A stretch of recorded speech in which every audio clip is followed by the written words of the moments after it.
கேள்விக்கு பார்த்துட்ருக்கோம். 10 பெண்கள் ஒரு வேலையை 7 நாட்களில் முடிப்பார்கள். அப்போது 10 உமனோட 1 டே ஒர்க் வந்து எவ்வளோன்னு பார்த்தீங்கன்னா, 1 டே ஒர்க்கு. ஸோ ஒர்க்கு பார்த்தீங்கன்னா 7 நாளில் முடிப்பாங்கன்னா ஒர்க் வந்து 1/7. ஓகேவா? அடுத்து அப்போது 1 உமனோட 1 டே ஒர்க் வந்து வேணும்னா இந்த 10 கீழே வந்துடும். அப்போ 7 × 10 17 ஆயிரும். ஓகேவா? நெக்ஸ்ட்டு 10 குழந்தைகள் அதே வேலையை 14 நாட்களில் முடிப்போம். அப்போ 10 சில்ட்ரனோட 1 டே ஒர்க் எவ்வளோன்னு பார்த்தீங்கன்னா 1/14. ஓகேவா? அப்போ ஒரு சில்ட்ரனோட 1 டே ஒர்க் வேணும்னா இது கீழே வந்துடும் 10. இப்போ 1/40. ஓகே.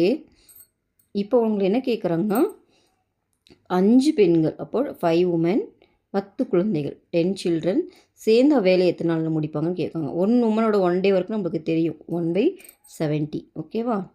ப்ளஸ் 10 × சில்ட்ரனோடது 1/140. ஓகேவா?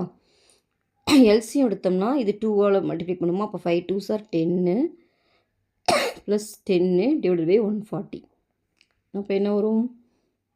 20/140. 0 கேன்சல் பண்ணிக்கலாம். இதை கேன்சல் பண்ணிங்கன்னா 1/7. அப்போது கீழே இருக்கிறதா நம்மளுக்கு எப்போயுமே டேஸாக வரும். கரெக்டாக நம்ம 7 நாட்களில் ஒரு வேலையை முடிப்பாங்க அப்படின்னா 1 டே ஒர்க்கை கீழே கொண்டு வந்துடும் இல்லையா? அப்போ அது கீழே இருக்கிறதா எப்போயுமே டேஸு. அப்போ இங்கே கீழே எவ்வளோ வருது? 7 வருது. அப்போ 7 டேஸ் எத்தனைன்னு தான் கேட்குறாங்க. அந்த டேஸ் வந்து 7. ஓகேவா? இதுதான் இந்த சம்மோட ஆன்சர்.